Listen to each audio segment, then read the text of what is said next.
নমস্কার বন্ধুরা, আজ আমি আপনাদেরকে শেয়ার করব ঝিঙ্গে আলু দিয়ে চিংড়ি মাছের রেসিপি। এইখানে কিছুটা চিংড়ি মাছ পরিষ্কার করে নিয়েছি আর নিলাম কচি দেখে 4-5টা ঝিঙ্গে আলুগুলো ছোটো ছোটো করে কেটে ধুয়ে রেডি করে নিলাম। তারপর ফোড়নে দিয়ে দিলাম আমি কালো জিরা, শুকনো লঙ্কা দিয়ে দিলাম কেটে রাখা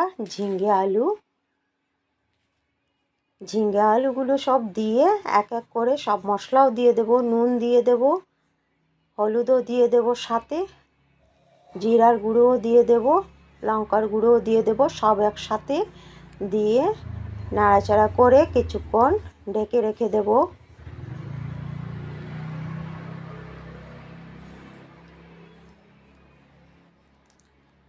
অনেকক্ষণ ঢেকে রেখে দিয়েছিলাম, ঝিঙ্গার জলটা ছেড়ে দিয়েছে। এখন আমি আরও একটু সময় নাড়াচাড়া করে দিয়ে দেব আদা আর কাঁচা লঙ্কা পেস্ট করা।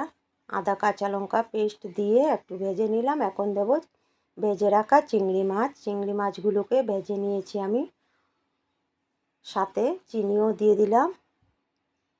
ঝিঙ্গের মধ্যে একটু চিনি দিলে খুবই ভালো হয়, রেসিপিটা টেস্টি হয়, তাই চিনি একটু বেশি দিয়ে দিলাম। দিয়ে নাড়াচাড়া করে ঝোলগুলো শুকিয়ে নেব।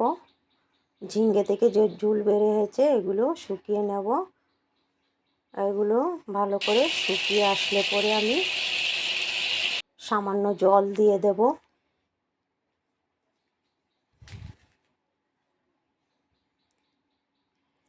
ঝিঙ্গের ঝোলগুলো ভালো করে শুকিয়ে গিয়েছে, মশলাগুলো সব একসাথে কষানো হয়ে গিয়েছে। এখন সামান্য জল দিয়ে ফুটতে দিলাম। ফোটানো পর দিয়ে দিলাম গরম মশলা দিয়ে আর একটু নাড়াচাড়া করে ফুটিয়ে নিলাম। আর একটু সময় হয়ে গিয়েছে, নামিয়ে নিলাম। কেমন হলো বন্ধুরা বলবেন ঝিঙ্গে আলু চিংড়ি মাছের রেসিপি। বাই।